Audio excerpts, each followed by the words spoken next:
Hello, ബ്രേക്ക്ഫാസ്റ്റായിട്ടും ഡിന്നറായിട്ടും നമുക്ക് തയ്യാറാക്കാൻ പറ്റിയ നല്ലൊരു റെസിപ്പിയാണ് നമ്മുടെ ഇന്നത്തെ വീഡിയോയിലൂടെ ഷെയർ ചെയ്യുന്നത്. അപ്പോൾ വീഡിയോയിലേക്ക് പോകുന്നതിന് മുമ്പ് നമ്മുടെ ഈ ചാനൽ ആദ്യമായിട്ട് കാണുന്നവരാണെങ്കിൽ ഒന്ന് സബ്സ്ക്രൈബ് ചെയ്ത് സപ്പോർട്ട് ചെയ്യുക. സബ്സ്ക്രൈബ് ചെയ്യുമ്പോൾ അടുത്ത് കാണുന്ന ബെല്ലൈക്കൺ കൂടി അളന്ന ഓപ്ഷൻ കൂടി എനേബിൾ ചെയ്ത് വെച്ചാൽ ഫ്യൂച്ചറിലിടുന്ന എല്ലാ വീഡിയോസും നിങ്ങളുടെ മുമ്പിൽ എത്തും.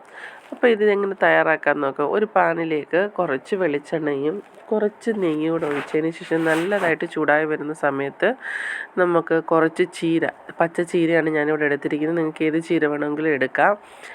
പച്ച ചീര ഞാൻ ചെറുതായിട്ട് അരിഞ്ഞിട്ട് ഇതിലേക്ക് ഇട്ട് കൊടുത്തിട്ടൊന്ന് വഴറ്റിയെടുക്കുന്നുണ്ട്. ഇതൊന്ന് ഇളക്കി കൊടുത്തതിന് ശേഷം അതിലേക്ക് കുറച്ച് ഉപ്പൂടെ ഇട്ട് കൊടുക്കുന്നുണ്ട്. ഉപ്പിട്ട് കൊടുത്തതിന് ശേഷം നല്ല രീതിയിലൊന്ന് വഴറ്റിയെടുക്കാം.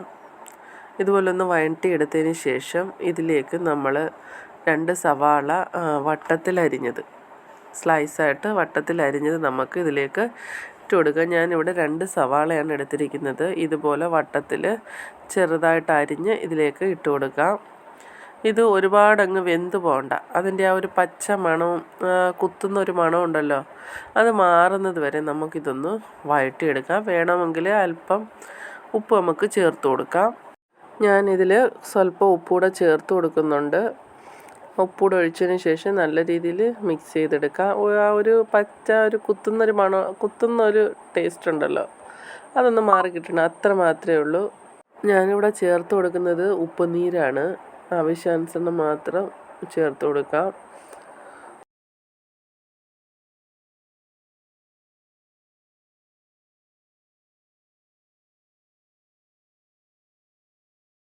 ഇതിപ്പം പാകത്തിന് ഉള്ളിയൊക്കെ ഒന്ന് വഴണ്ട് വന്നിട്ടുണ്ട്. ഇതിലേക്ക് 2 ചപ്പാത്തി ചെറുതായിട്ടൊന്ന് കട്ട് ചെയ്ത് നമുക്ക് ഇതിലേക്ക് ഇട്ട് കൊടുക്കാം. ഇതേപോലെ നമുക്ക് കട്ട് ചെയ്തിട്ട് നമുക്കിതിലേക്ക് ഇട്ട് കൊടുക്കാം. ഈ ചപ്പാത്തി ഇട്ട് കൊടുത്തതിന് ശേഷം നല്ല രീതിയിൽ നമുക്കൊന്ന് യോജിപ്പിച്ചെടുക്കാം. ഇതെല്ലാം നല്ല രീതിയിലൊന്ന് മിക്സ് ചെയ്തെടുക്കാം. ഇത് നല്ല രീതിയിൽ മിക്സ് ചെയ്തെടുത്തതിന് ശേഷം ഇതിലേക്ക് നമുക്ക് ചേർത്ത് കൊടുക്കാനുള്ളത് മുട്ടയാണ്. മുട്ട പുഴുങ്ങി ചെറുതായിട്ട് കട്ട് ചെയ്ത് നമുക്കൊന്ന് ഇട്ട് കൊടുക്കാം.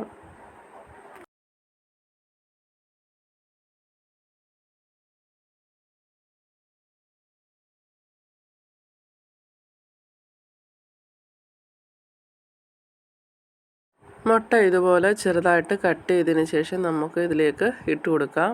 ഇത് ഇട്ട് കൊടുത്ത് നല്ല രീതിയിലൊന്ന് ഇളക്കി എടുത്തതിന് ശേഷം ഇതിലേക്ക് എരിവിനനുസരിച്ച് ആവശ്യാനുസരണം കുരുമുളക് പൊടി ചേർത്ത് കൊടുക്കാം. കുരുമുളക് പൊടി ചേർത്ത് കൊടുത്തതിന് ശേഷം വീണ്ടും നല്ല രീതിയിലൊന്ന് മിക്സ് ചെയ്തെടുക്കാം. ഈ സമയത്ത് നമുക്ക് വേണമെങ്കിൽ ഉപ്പ് നോക്കിയിട്ട് ഉപ്പ് കുറവുണ്ടെങ്കിൽ നമുക്ക് ഇതിലേക്ക് ചേർത്ത് കൊടുക്കാവുന്നതാണ്. കുരുമുളക് പൊടി ഇട്ട് 1-2 മിനിറ്റ് ഒന്ന് ഇളക്കി കൊടുത്തതിന് ശേഷം പെട്ടെന്ന് തന്നെ നമുക്ക് ഇതൊരു പാത്രത്തിലേക്ക് മാറ്റി കൊടുക്കാം. ഒരുപാട് നേരം അടുപ്പിൽ വെച്ച് ഇങ്ങനെ ഇളക്കിക്കൊണ്ടിരുന്ന് കഴിഞ്ഞാൽ നമ്മുടെ ഉള്ളി അങ്ങ് ഒരുപാട് വഴണ്ട് അങ്ങ് അതിൻ്റെ ആ ഒരു പ്രത്യേക ടേസ്റ്റ് അങ്ങ് മാറിപ്പോകും. അതുകൊണ്ട് തന്നെ നമുക്ക് ഇത് പെട്ടെന്ന് തന്നെ നമ്മൾ ആ ഇളക്കി 1-2 മിനിറ്റ് മാത്രം വെച്ചാൽ മതി. പെട്ടെന്ന് തന്നെ നമുക്കിതൊരു പാത്രത്തിലേക്ക് മാറ്റിയെടുക്കാം. ഇത് വളരെ ടേസ്റ്റി ആയതും ഹെൽത്തി ആയിട്ടുള്ളൊരു റെസിപ്പിയാണ്. കാണാൻ ലുക്കില്ലെങ്കിലും കഴിക്കാൻ നല്ല ടേസ്റ്റിയാണ്. രാത്രി 7 മണിക്ക് മുമ്പ് എല്ലാവരും ഡിന്നർ കഴിച്ച് അവരവരുടെ ആരോഗ്യം സൂക്ഷിക്കുക. അടുത്ത നല്ലൊരു വീഡിയോ ആയിട്ട് വരുമ്പോഴേക്കും ബൈ. Thank you.